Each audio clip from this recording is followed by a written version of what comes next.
नमस्कार मित्रांनो, सुवर्ण कोकण या यूट्यूब चॅनलमध्ये सर्व शेतकरी बांधवांचे हार्दिक स्वागत. आज आपण विषय घेणार आहेत झाडांना जे खतपाणी देतो वर्षातून शेड्यूलप्रमाणे 3 वेळा 4 वेळा. तर त्याबद्दल मी थोडे 2 शब्द बोलणार आहे. कारण की विषय असा आहे की आपण जे खतपाणी देऊनसुद्धा आपल्याला मनासारखे आपल्याला उत्पन्न मिळत नाही आणि खर्च अधिक आणि उत्पन्न कमी असा प्रकार चालू आहे. तर हे का होतं आहे? तर पहिली गोष्ट म्हणजे आपण आहे ना, जे युरिया वगैरे देतो ना, हे आधी पहिला बंद केलं पाहिजे.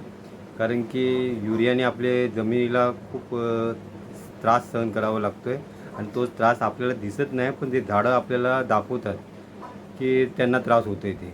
तर ते आधी युरिया द्यायचं बंद करा आणि जे खतपाणी आपण देतो वर्षातून 3 वेळा 4 वेळा, हे न देता एकदाच द्या वर्षातून. त्यांना त्यांचं काम करू द्या नैसर्गिकरित्या. का पूर्वी काय झाडं जगत नव्हती का? त्यावेळेला काही आपले असे काय खतपाणी एवढे देत होते का आपले वडील? तर नाही.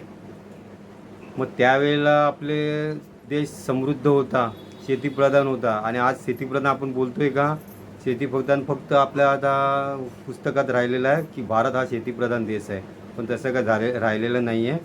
तर आधी ते हरित क्रांतीच्या नादामध्ये जे युरिया द्यायचं आपल्याला सुरुवात झालं होतं, ते आपल्याला युरिया बंद करा आणि झाडांना नैसर्गिकरित्या त्यांना कार्य करू द्या. त्यांना एकदाच वर्षातून खतपाणी द्या आणि जे काय त्यांना खतपाणी घ्यायचं आहे, कार्बन, नायट्रोजन, हे त्यांना जमिनीतून, हवेतून ज्या प्रकारे त्यांना देवाने त्यांची निर्मिती केलेली आहे त्याप्रमाणे त्यांना नैसर्गिकरित्या घेऊ द्या. आपण फक्त एकदाच खतपाणी द्या आणि त्यांना 3-4 वेळेला खतपाणी देऊन आपण त्यांना आळशी करत असतो. तर हे आधी बंद करा आणि त्यांना नैसर्गिकरित्या त्यांची मुलं व्यवस्थित जमिनीत जाऊ द्या, पाण्याच्या शोधात जाऊ द्या, ज्यामुळे झाडं मजबूत राहतील, व्यवस्थित राहतील आणि निरोगी राहतील.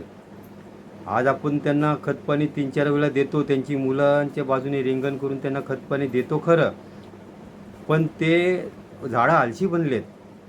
वरच्यावर ज्यांना खतपाणी दिलेलं तेवढीपर्यंत ती मुली वाढतात, पांढऱ्या मुली वाढतात आणि खतपाणी घेतात आणि आराम करतात.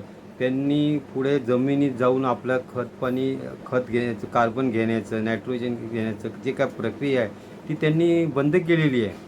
तर ती त्यांना परत सुरू करून त्यांना नैसर्गिकरित्या वाढ होऊ द्या आणि नक्कीच मी तुम्हाला सांगतो की यामुळे आपल्या झाडाची ग्रोथ चांगली होईल, त्यांची प्रतिकारशक्ती वाढेल आणि आपल्याला सर्वात गोड फळ आपल्याला या प्रयोगानंतर आपल्याला मिळणार आहे. मी 100% सांगतो. धन्यवाद. जय हिंद, जय महाराष्ट्र.